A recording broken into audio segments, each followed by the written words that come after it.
মসজিদের পাশে বাড়ি থাকলে নামাজি হওয়া যায় না। আলেমের ভাইবর্দা হলে, পীর সাহেবের ছেলে মেয়ে হলে হেদায়েত প্রাপ্ত হওয়া যায় না। হেদায়েতের জন্য আল্লাহ তাআলার পক্ষ থেকে আপনার নসিবে লেখা থাকতে হবে। আবু জেহেলের বাড়ি হানায়ে কাবার সবচাইতে নিকটে। যারা হানায়ে কাবায় গেলেন, দরজা দিয়ে বের হলে আবু জেহেলের বাড়ি।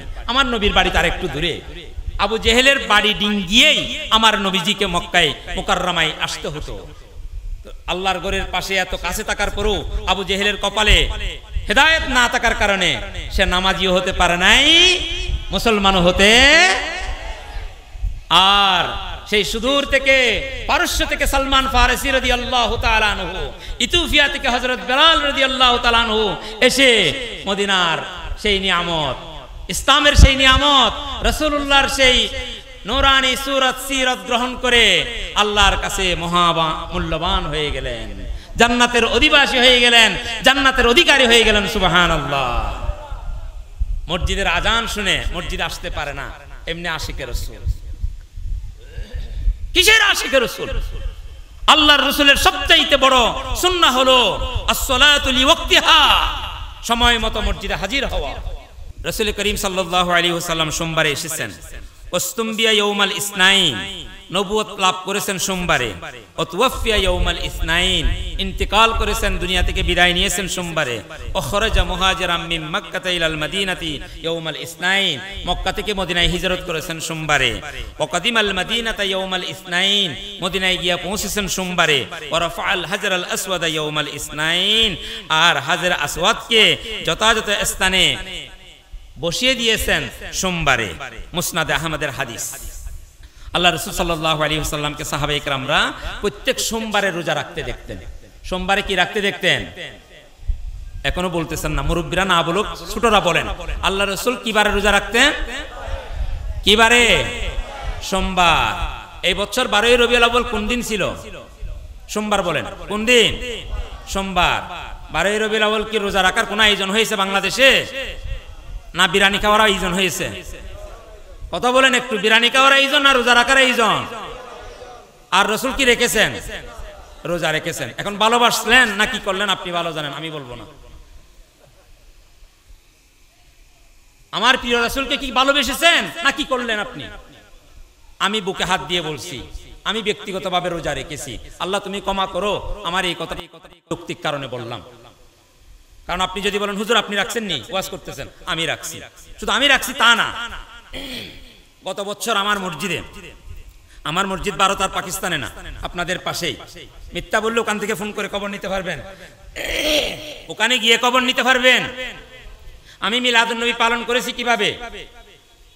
12ই রবিউল আউয়াল আমার মসজিদের এলাকায় ঘোষণা করেছি আজকে সবাই রোজা রাখবেন সোমবার। আর ইফতারের টাইমে আমরা ইফতারের মাহফিল করব, বড় ইফতারের আয়োজন হবে, এরপরে মাহফিল হবে ইনশাআল্লাহ। আপনাদের দোয়ার বরকতে আমার এলাকাবাসী, আমার মুসল্লিদেরকে নিয়ে আমি রোজা পালন করেছি, ইফতারের আয়োজন করেছি, মিলাদুন নবী উদযাপন করেছি। সুবহানাল্লাহ।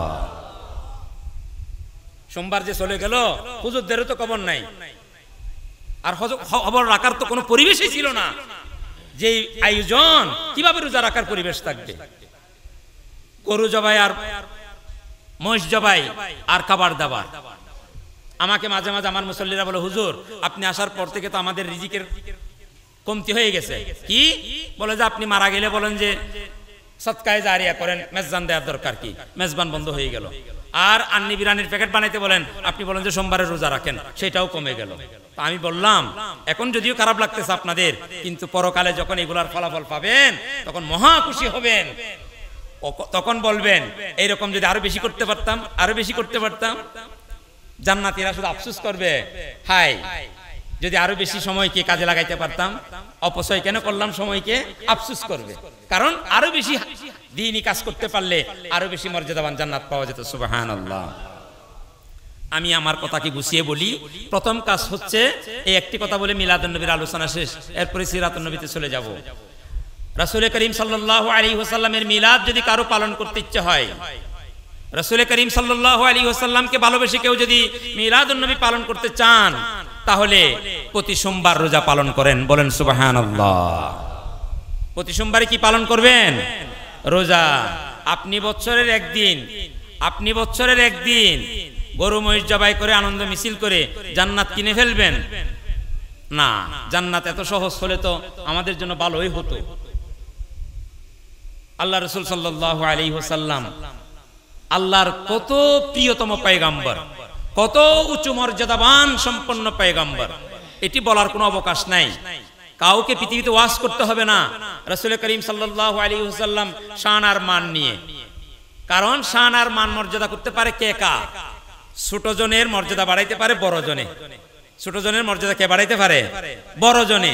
বড় জনের মর্যাদা বাড়াইতে হলে আরো বড় জন লাগবে। রাসূলুল্লাহর মর্যাদা সম্মান বাড়ানোর আপনি আর আমি কে?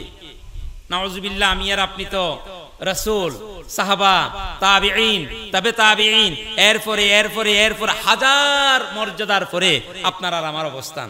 আপনি আর আমি কিভাবে মর্যাদা বাড়াই? রাস্তায় রাস্তায় স্লোগান দিয়ে মর্যাদা বাড়াই? নাউযুবিল্লাহি মিন যালিক।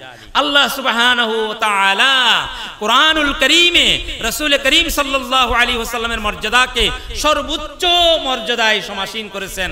ওয়া রাফা'না লাকা যিকরাক ওয়া রাফা'না লাকা যিকরাক। এই ওরাফানা লাকা যিকরাকের ব্যাখ্যায় আল্লাহর পরেই রাসূলের স্থান, রাসূলের উপরে আর কেউ নাই। সুবহানাল্লাহ। রাসূলুল্লাহর মর্যাদা সর্বোৎকৃষ্টতম স্থানে, তার উপর আর কোনো কিছু নাই, তার উপরে শুধু আল্লাহ। রাসূলের উপরে কে? শুধু আল্লাহ।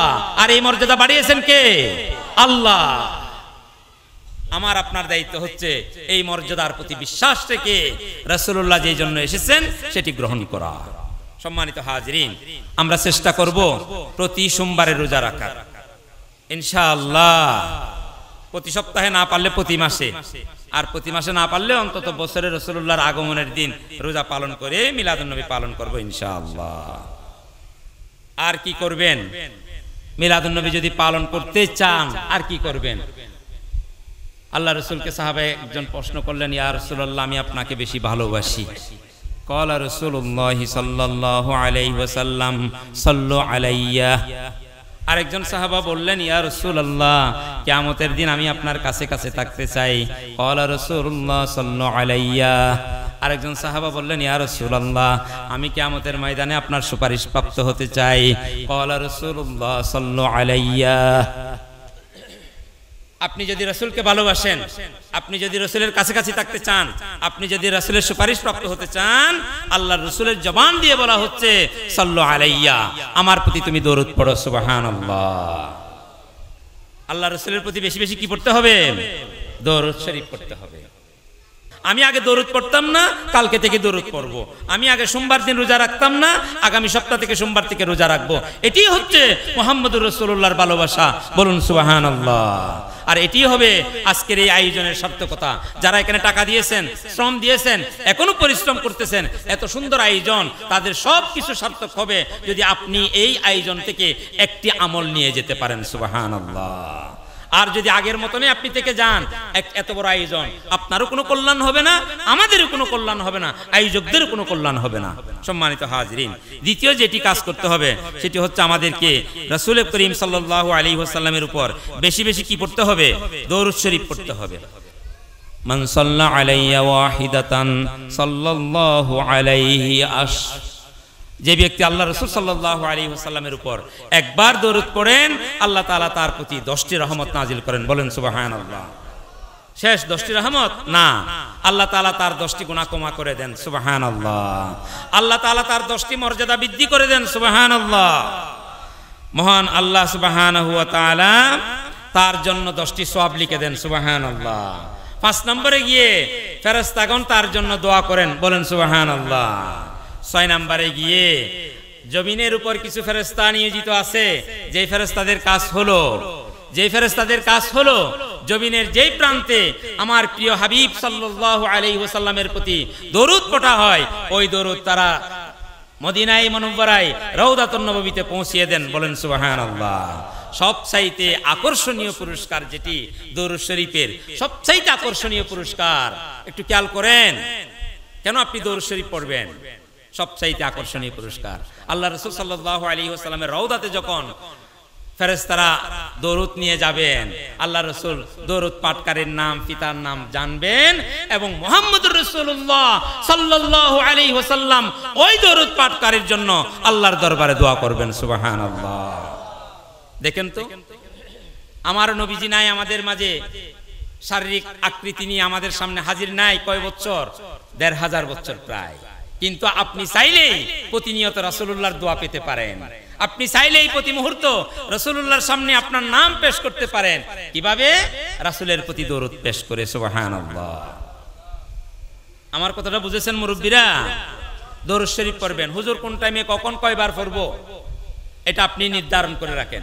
কারণ আল্লাহ রাসূল বলেছেন আমল কম হলেও যেটি নিয়মিতভাবে করা হয় এটি আল্লাহর কাছে বেশি গ্রহণীয়।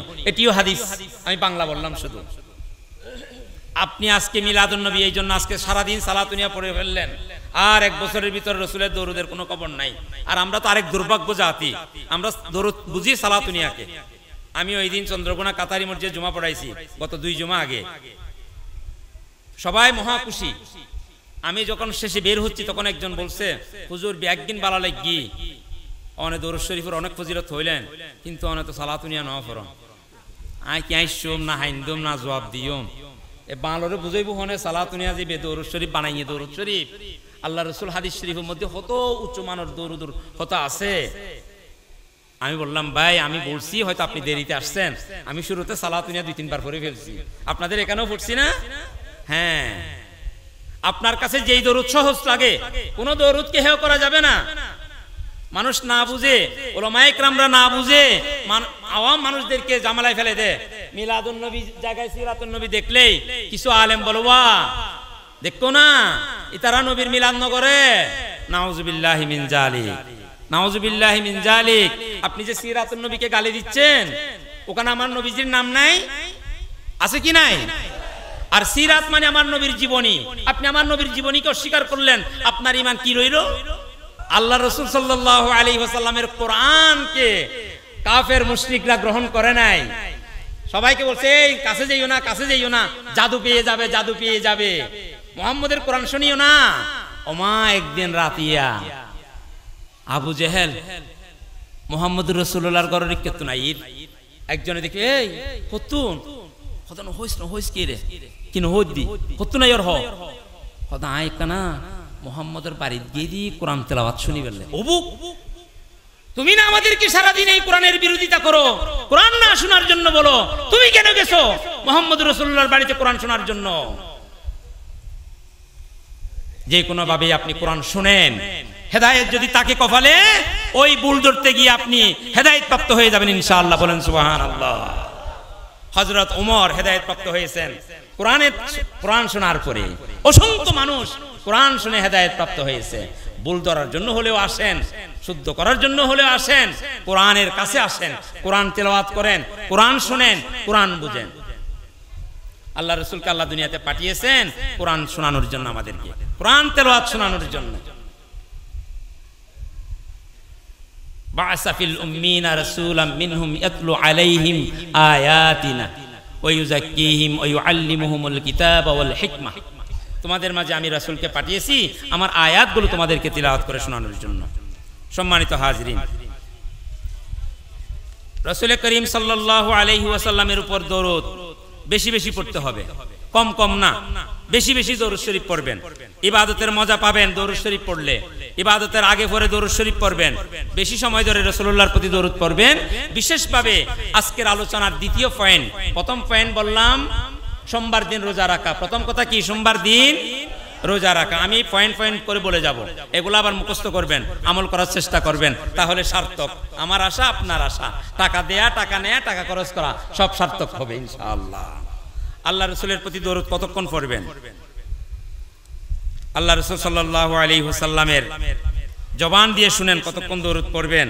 ওয়ান উবাই ইবনে কাব রাদিয়াল্লাহু আনহু قال كان رسول الله صلى الله عليه وسلم إذا ذهب ثلث الليل قام وقال يا أيها الناس اذكروا الله جاءت الراجفة تتبعها الرادفة جاء الموت بما فيه جاء الموت بما فيه قلت يا رسول الله صلى الله عليه وسلم إني أكثر الصلاة عليك فكم أجعل لك من صلاتي قال ما شئت قلت الربع قال ما شئت فإن زدت فهو خير لك قلت فالنصف قال ما شئت فإن زدت فهو خير لك قلت فالثلثين قال ما شئت فإن زدت فهو خير لك قلت أجعل لك صلاتي كلها قال إذا تخفى همك ويغفر لك ذنبك رواه الترمذي وقال حديث حسن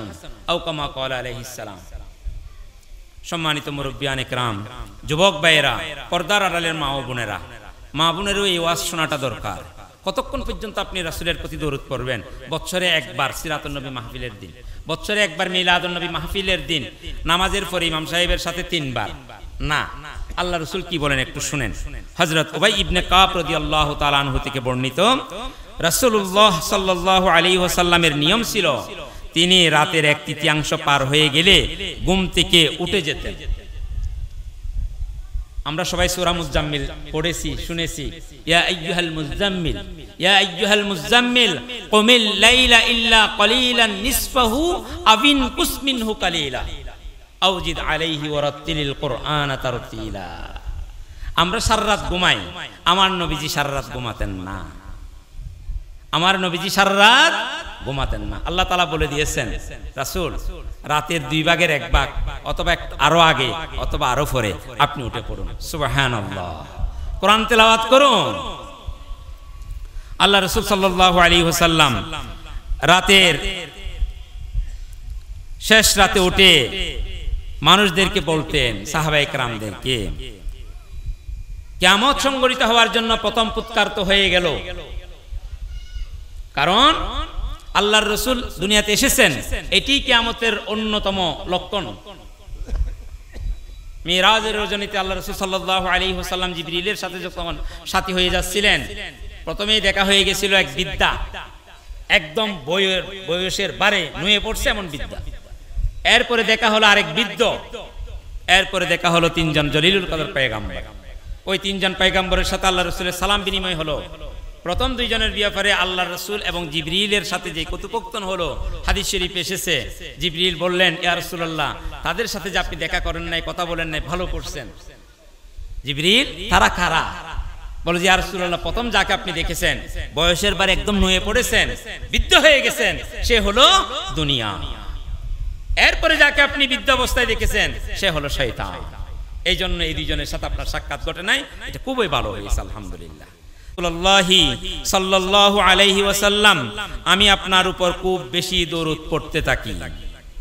আল্লাহ রাসূল সাল্লাল্লাহু আলাইহি ওয়াসাল্লাম তিনি বললেন, আপনার প্রতি দরুদের জন্য আমি কতটুকু সময় নির্দিষ্ট করব? ভালো করে খেয়াল করেন, কতক্ষণ দরুদ পড়বো আমরা, কি দরুদ পড়বো? উবাই ইবনে কাব আল্লাহ রাসূলকে জিজ্ঞেস করলেন, ইয়া রাসূলুল্লাহ, আমি তো আপনার উপর সব সময় দরুদ পড়তে থাকি, আপনি কি আমাকে একটু বলবেন কতক্ষণ সময় আমি আপনার উপর দরুদ পড়ব? ক্বালা রাসূলুল্লাহ সাল্লাল্লাহু আলাইহি ওয়াসাল্লাম, আল্লাহ রাসূল সাল্লাল্লাহু আলাইহি ওয়াসাল্লাম তাকে বললেন, তোমার যতটুকু ইচ্ছা ততটুকুই তুমি দরুদ পড়ো। ক্বালা মা শিতা, তোমার যতটুকু ইচ্ছা ততটুকু তুমি দরুদ পড়ো। কুলতু আর রুবু, ইয়া রাসূলুল্লাহ, 4 ভাগের 1 ভাগ, 24 ঘন্টার ভিতর 6 ঘন্টা। আল্লাহ রাসূল বললেন, ক্বালা মা শিতা, তুমি যেটুকু পারো, যেভাবে চাও। ফাইন জিত্তা ফাহুয়া খায়রুল লাক, যদি এর চাইতেও বেশি পড়ো তাহলে এটা তোমার জন্য কল্যাণকর। উবাই ইবনে কাব বললেন, কুলতু ফান নিসফু, ইয়া রাসূলুল্লাহ, আমার দিনের অর্ধেক আমি দরুদ পড়ব। ক্বালা রাসূলুল্লাহ মা শিতা, তুমি যদি পারো, তুমি যদি চাও পড়তে পারো। ফাইন জিত্তা ফাহুয়া খায়রুল লাক, তবে এর চাইতেও যদি বেশি পড়ো তোমার জন্য বেশি ভালো হবে। এরপরে উবাই ইবনে কাব বললেন, কুলতু ফাসসুলুসাইন, আমার সারা দিনের 4 ভাগের 3 ভাগ আমি দরুদ পড়ব ইয়া রাসূলুল্লাহ। ক্বালা রাসূলুল্লাহ মা শিতা, তুমি যদি চাও, তবে ফাইন জিত্তা ফাহুয়া খায়রুল লাক, এর চাইতেও যদি তুমি বেশি পড়তে পারো এটা তোমার জন্য কল্যাণকর।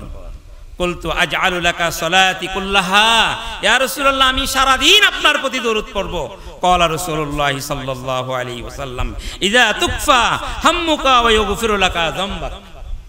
এই উবাই ইবনে কাব, এরকম যদি তুমি পারো সারাদিন আমার উপর দরুদে লিপ্ত থাকতে পারো, তাহলে তোমার সকল প্রকারের দুশ্চিন্তা, মনের পেরেশানি মহান আল্লাহ দূরীভূত করে দেবে, সুবহানাল্লাহ।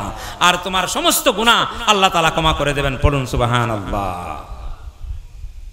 তাহলে দ্বিতীয় নাম্বার আপনি যে কাজটি করবেন সেটি হচ্ছে আমার নবীজির উপর বেশি বেশি দরুদ পড়বেন।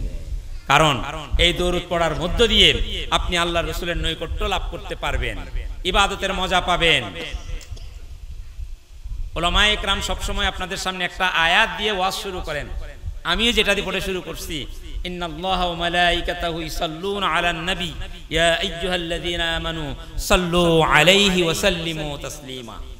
এই আয়াতের বাংলা অর্থ জেনে নেবেন।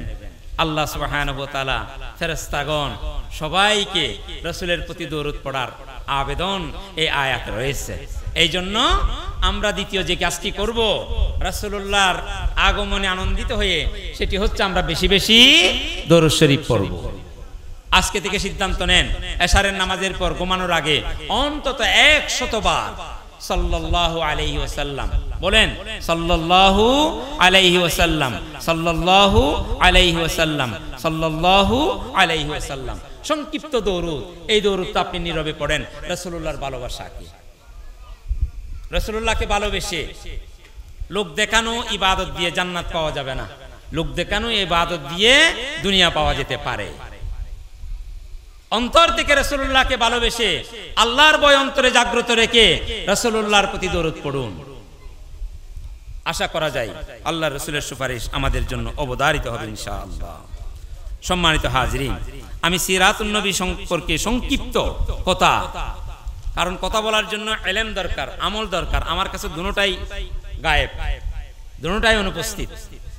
তারপরেও আহ্বান করা হয়েছে কথা বলার জন্য, এই জন্য আশা রাসূল করিম সাল্লাল্লাহু আলাইহি ওয়াসাল্লামকে এইরকম দাওয়াত দিয়ে কোথাও নিয়েছে সিরাত গ্রন্থে এইরকম আমি পড়ি নাই, থাকতে পারে অন্যরা পড়লে।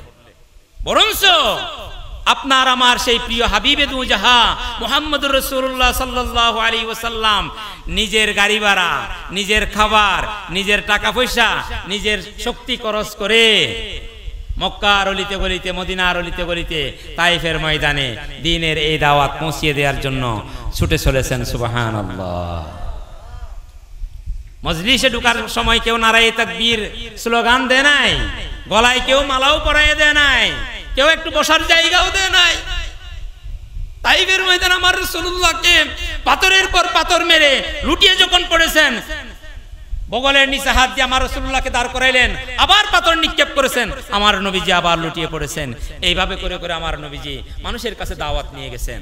আর আজকে আমি আমাকেই বলতেছি, আমরা দাওয়াত পেয়ে দেবে, কোথায় দেবে, কত টাকা হাদিয়া দেবে, গাড়ি কি পাঠাবে, খাবার কি খাওয়াবে, এই সব কিছু চিন্তা ভাবনা করে তারপর ওখানে গিয়ে নানান ধরনের তাল বাহানা দিয়ে শেয়ার কিছু করে গলার টুন দিয়ে আসার সময় 50,000 60,000 টাকা নিয়ে আসি। আপনি একটু বিছানায় শুয়ে শুয়ে চিন্তা করেন, এই হুজুর আমাকে বলছি এই শওকত চিন্তা করে দেখো রাসূলুল্লাহ তাইফের ময়দানে কি করেছেন, মক্কার অলিতে গলিতে কি করেছেন, মদিনার দাঁড়ে দাঁড়ে গিয়ে কি করেছেন, কিভাবে আল্লাহর এই কালামের দাওয়াতকে বুলন্দ করার জন্য কষ্ট করেছেন, কার শরীর থেকে রক্ত ঝরেছে, কার দন্দান মুবারক শহীদ হয়েছে, কি রকম সাহাবারা স্ত্রীকে রারি করেছে, বিধবা করেছে, সন্তানদেরকে তিন বানিয়েছে এই দ্বীনের দাওয়াত, দ্বীনের এই তাবলীগ করার জন্য, পৌঁছিয়ে দেওয়ার জন্য। আর আমি কি করছি? আল্লাহ তুমি আমাদেরকে হেফাজত করো, সবাই বলে আমিন। আমাদের অন্তর থেকে আল্লাহ এই অহমিকা, এই লোক দেখানো, এই টাকা পয়সার লোভ দূরীভূত করে দিয়ে নিরেট শুধুমাত্র তোমার সন্তুষ্টির জন্য তাবলীগের দাওয়াতের এই কাজ করার তৌফিক আমাদের দান করো, সবাই বলে আমিন। রাসূল করিম সাল্লাল্লাহু আলাইহি ওয়াসাল্লামের সিরত বিশাল এক মহাসাগর। তাম দুনিয়ার সমস্ত গাছপালা, অন্যান্য বস্তু, কলম, তাম দুনিয়ার সমস্ত পানি কালি, এরপরে লেখা শুরু, লেখা শেষ হবে না। কোরআনের একটি আয়াতের একটি হরফের ব্যাখ্যা, আমার রাসূলের একটি আদর্শের কথা লিখে শেষ করা যাবে না। সুবহানাল্লাহ। আমার নবীজি এরকম আয়োজন করে বেশি দাওয়াত দেন নাই, হ্যাঁ তবে দিয়েছেন কিছু দাওয়াত, খাবারের আয়োজন করে। আলী রাদিয়াল্লাহু তাআলা আনহুকে বললেন, আলী ইসলামের যখন প্রকাশ্যে দাওয়াত দিচ্ছিলেন, তুমি একটু আমার গোত্রের, আমার গোষ্ঠীর বনু হাশিম, বনু মুত্তালিবের সবাইকে একটু দাওয়াত করো, খাবারের আয়োজন করো, আমি তাদের সামনে একটু দাওয়াত দেব। এইরকম একটি রিওয়ায়াত আছে বিশুদ্ধ সনদে। 40 জন হাজির হয়েছিল, ওখানে আবু লাহাবও ছিল। আল্লাহ রাসূল তাদেরকে খাবারের আগে এরকম জমায়েত করে তাদেরকে খুতবা দিছিলেন। আর আবু লাহাব সারা সবাই অন্তর দিয়ে গ্রহণ করেছেন। আবু লাহাব বললেন, এই জন্যই আলিহাজ জামাতানা, আমাদেরকে এই জন্য জামায়াত করেছো, আমি তোমার খাবার খাবো না, চলে যাব। হেদায়েত তো লেখা নাই। হেদায়েত লেখা আছে? মসজিদের পাশে বাড়ি থাকলে নামাজি হওয়া যায় না। আলেমের ভাই বর্দা হলে, পীর সাহেবের ছেলে মেয়ে হলে হেদায়েত প্রাপ্ত হওয়া যায় না। হেদায়েতের জন্য আল্লাহ তাআলার পক্ষ থেকে আপনার নসিবে লেখা থাকতে হবে। আবু জেহেলের বাড়ি হানায়ে কাবার সবচাইতে নিকটে। যারা হানায়ে কাবায় গেলেন, দরজা দিয়ে বের হলে আবু জেহেলের বাড়ি। আমার নবীর বাড়ি তার একটু দূরে। আবু জেহেলের বাড়ি ডিঙ্গিয়েই আমার নবীজিকে মক্কায় মুকাররমায় আসতে হতো। আল্লাহর ঘরের পাশে এত কাছে থাকার পরও আবু জেহেলের কপালে হেদায়েত না থাকার কারণে সে নামাজিও হতে পারে নাই, মুসলমানও হতে।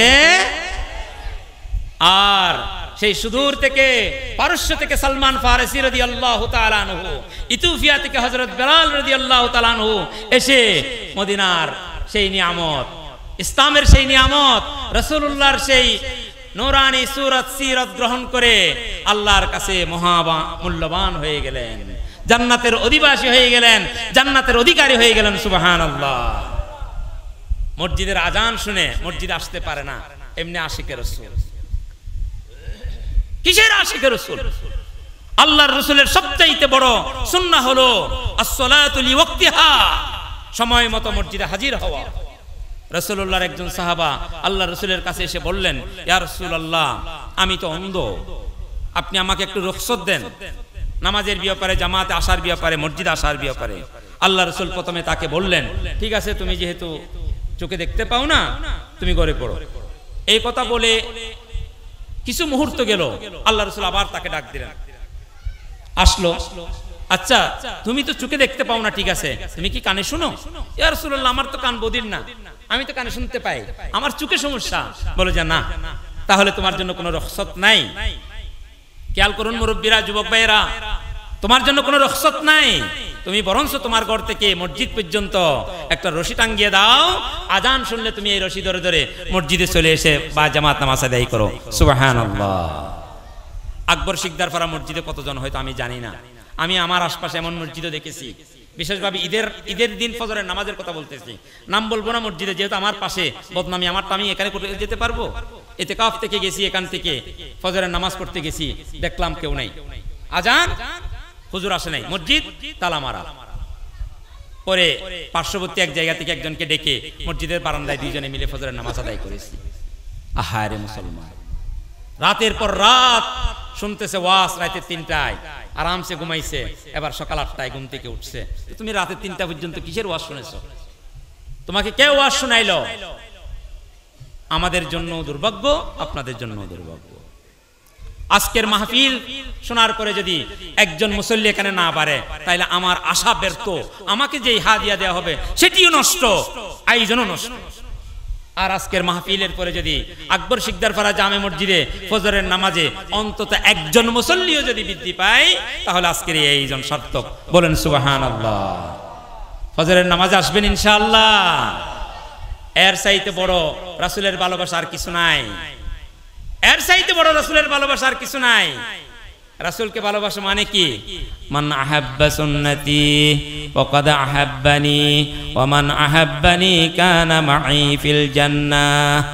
আল্লাহ রাসূল সাল্লাল্লাহু আলাইহি ওয়াসাল্লাম ইরশাদ করেছেন, মান আহাব্বা সুন্নতি, যারা আমার সুন্নাতকে ভালোবাসে, ওয়া মান আহাব্বানি, সে আমাকে ভালোবাসে, আর যে আমাকে ভালোবাসে, ওয়া মান আহাব্বানি কানা মাই ফিল জান্নাহ, যে আমাকে ভালোবাসে সে নিশ্চয় আমার সাথেই জান্নাতে অবস্থান করবে।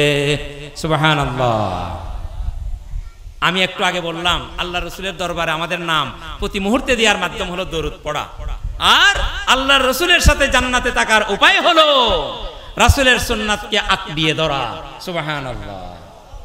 তাইলে আপনি আর ১৫০০ বছর পরে এসে আপনার অন্তর আফসোস থাকার কথা নয়, ব্যথা থাকার কথা নয়, হুজুর আমরা তো ১৫০০ বছর পরে এসেছি, রাসূলকে তো দেখলাম না।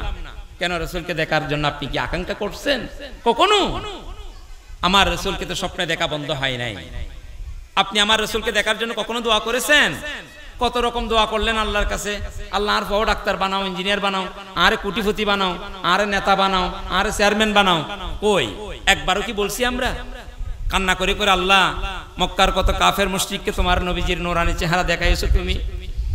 আমরা তো অনেক বছর পরে এসেছি, দেখার তো কোনো সুযোগ নাই। আল্লাহ তুমি দয়া করে তোমার হাবিবকে স্বপ্নে একবার দিদার নসিব করো। আমরা কি এই দোয়া করেছি? কোন আলেমকে কি জিজ্ঞেস করেছি হুজুর আমার রাসূলকে স্বপ্নে দেখার আমল কি? প্রশ্ন করেছি? দুটি কাজ করলে আপনি আল্লাহর রাসূলকে স্বপ্নে দেখতে পান। একটি হলো আপনার চোখকে যাবতীয় জিনা থেকে হেফাজত করতে হবে। বলুন সুবহানাল্লাহ। কোন রকম জিনা করা যাবে না। এই মোবাইল আমাকে শেষ করে দিছে, আমাদেরকে শেষ করে দিছে, আমাদের সন্তানদেরকে শেষ করে দিয়েছে এই মোবাইল। আপনার চোখ এই মোবাইল থেকে হেফাজত করতে হবে। আর আমার রাসূলের সুন্নাহ মোতাবেক চলতে হবে, বেশি বেশি দরুদ পড়তে হবে, আপনার সাথে নবীজির সাক্ষাৎ ঘটবে ইনশাআল্লাহ। সম্মানিত হাজরিন, আমি সর্বশেষ যে কথাটি বলে আমার আলোচনা শেষ করতে চাই, আল্লাহ রাসূল সাল্লাল্লাহু আলাইহি ওয়াসাল্লামের সিরত থেকে শুধু একটি সিরত আল্লাহ রাসূল সাল্লাল্লাহু আলাইহি ওয়াসাল্লাম প্রশ্ন করলেন সাহাবী کرامদেরকে, তোমরা কি জানো কে হত দরিদ্র, কে গরীব? সাহাবায়ে کرامরা উত্তর দিল, ইয়া রাসূলুল্লাহ, যার কাছে দিনার দিরহাম নাই সেই তো গরীব। আল্লাহ রাসূল বললেন বিপরীত কথা। وعن أبي هريرة رضي الله تعالى عنه أن رسول الله صلى الله عليه وسلم قال أتدرون ما المفلس؟ قالوا المفلس فينا من لا درهم له ولا متاعه. وقال إن المفلس من أمتي يأتي يوم القيامة بصلاة وصيام وزكاة ويأتي قد شتم هذا وقذف هذا وأكل مال هذا وسفك دمه الآخر أو كما قال عليه السلام. আমি এই হাদিসটির অনুবাদ বলে আমার কথা শেষ করছি।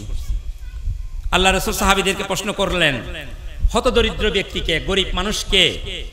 সাহাবায়ে কেরামরা উত্তর দিল, ইয়া রাসূলুল্লাহ, যার কাছে কোনো দিরহাম নাই, দিনার নাই, টাকা পয়সা নাই, সেই তো গরীব মানুষ। আল্লাহ রাসূল বললেন, না, সেই গরীব লোক নয়। আমার উম্মতের ভিতর সেই হলো সবচাইতে গরীব লোক, সেই হলো সবচাইতে অসহায় লোক, সেই হলো সবচাইতে বিপদগ্রস্ত লোক। যেই ব্যক্তি কিয়ামতের দিন আল্লাহর সামনে হাজির হবে নামাজ নিয়ে, রোজা নিয়ে, হজ নিয়ে, যাকাত নিয়ে, নেক আমলের ভরপুর নিয়ে, জান্নাতের অধিকারী হয়ে কিয়ামতের ময়দানে উঠবে। কিন্তু তার বিপরীতে তার কিছু জুলুম রয়েছে। তার কিছু কি রয়েছে? জুলুম রয়েছে। সে কাউকে গালি দিয়েছে, সে কাউকে অন্যায়ভাবে থাপ্পড় মেরেছে, সে কাউকে অন্যায়ভাবে অসম্মানিত করেছে, সে কারো সম্পদ নষ্ট করেছে, কারো ইজ্জত নষ্ট করেছে, কারো জুলুম করে টাকা বক্ষণ করেছে। এইভাবে সে মানুষের হক নষ্ট করেছে, অন্যজনের হক নষ্ট করেছে।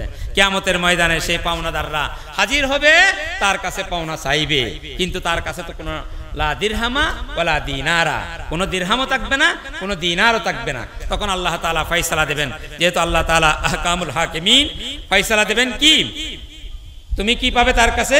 বলে যে আমি রিকশাতে করে তাকে আলম সাফারা থেকে আকবর শিকদার পাড়া এনেছি, দাবি ছিল আমার 20 টাকা, দিয়েছে 10 টাকা।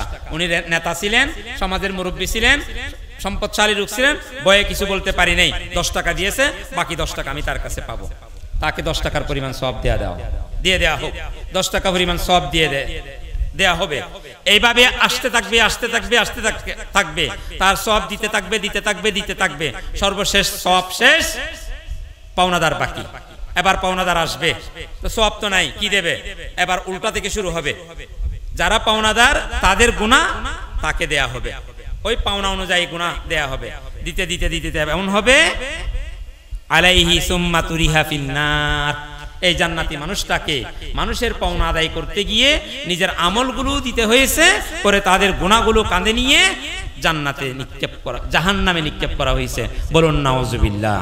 সম্মানিত হাজরিন, আল্লাহ রাসূল সাল্লাল্লাহু আলাইহি ওয়াসাল্লামের একটি শিক্ষা বলে আমি আমার আলোচনা শেষ করছি, সেটি হচ্ছে আপনি নামাজি, এখানের মানুষগণ নামাজি, দিনদার, ভালো মানুষ, কিন্তু একটি বিষয় আপনাকে পরহেজ করতে হবে, সেটি হচ্ছে কোনো প্রকারের অন্যের হক নিয়ে কবরে যাওয়া যাবে না। কোনো প্রকারের অন্যের হক নিয়ে কবরে যাওয়া যাবে না। কারো সম্মান ভাবে আঘাত করা যাবে না, কাউকে অন্যায়ভাবে আঘাত করা যাবে না, কারো সম্পদ নষ্ট করা যাবে না, কারো আমানতের খেয়ানত করা যাবে না, কোনো এতিমের মাল বক্ষণ করা যাবে না, 2 নাম্বারি করে কোনো হারাম খাবার খাওয়া যাবে না। কারণ মুআজ ইবনে জাবালকে আল্লাহ রাসূল যখন ইয়েমেনে পাঠাচ্ছিলেন তখন বললেন, ইত্তাকি দাওয়াতুল মাজলুম, মাজলুমের বদদুয়া থেকে সতর্ক থাকিও মুআজ বিন জাবালকে। কারণ আল্লাহর কাছে যে 3 জনের দোয়া সবচেয়ে বেশি কবুল হয় তার ভিতর হচ্ছে মাজলুমের দোয়া। আজকে আপনারা দেখতে পাচ্ছেন মাজলুমের চোখের পানি আর শহীদের শাহাদাতের রক্তের বিনিময়ে আজকের এই নব স্বাধীন বাংলাদেশ, ঠিক কিনা? মাজলুমের চোখের পানি বিতা যায় না, কোন মাজলুমের চোখের পানি বিতা যায় না। আজকে আপনার ক্ষমতা আরেকজনের ক্ষমতা নাই, এই সুযোগে তার উপর যদি আপনি প্রতিশোধ গ্রহণ করেন, তাকে যদি অন্যায়ভাবে জুলুম করেন, তার বিপরীত আল্লাহ তাআলা অ্যাকশন শুরু করে দেবে। দুনিয়াতে এই অ্যাকশন শেষ নয়, যাদের উপর জুলুম করা হয়েছে প্রতিটি জুলুমের বিনিময় কিয়ামতের দিন আল্লাহ তাআলা আবার গ্রহণ করবেন। সেই দিন আর কোনো রাস্তা থাকবে না জাহান্নামের ডুবা ছাড়া। সম্মানিত হাজরিন, আসুন আমরা আল্লাহ রাসূল সাল্লাল্লাহু আলাইহি ওয়াসাল্লামের জীবন থেকে এই শিক্ষা গ্রহণ করি, কারো প্রতি জুলুম করব না, কারো সম্পদ অন্যায়ভাবে গ্রহণ করব না, অন্যায়ভাবে কারো প্রতি কোনো আচরণ করব না। আল্লাহ তাআলা আমাদেরকে হেফাজত করুন। ওয়া মা তৌফিক ইল্লা বিল্লাহ। আসসালামু আলাইকুম ওয়া রাহমাতুল্লাহ।